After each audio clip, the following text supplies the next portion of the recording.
Шынымды айтканда уже больницага барайын алдырайын деп калдым. Рахмат силерге.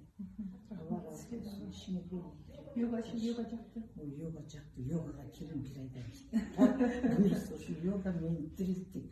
Мен жүрөгүм ооручу да. Болуп турчу да ушунун кийин.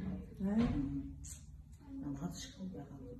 Сон адыш калчу эмес. Адыш кылчумда басканда ушунун жакшы болуп калды. Менин жүрөгүмө жакты негизи.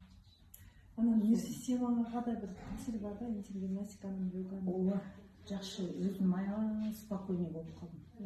Түндөгүнү жүрөгүм кыжалат болчу. Ойлойм, переживать этип, андай болбой калдым, спокойный болуп калдым. Жакшы негизи. Кызым айтып жүрдү, мама, сиз аябай жакшы болуп калдыңыз. Барыңыз, калбаңыз, йогага дагы бар. Мен бир ай дем алайын. Чалыңызга да барма жакты. Чалым айтты, жакшы экен. Молодецсиң. Кызып калдым. Жашыбызда көргөндө капайганда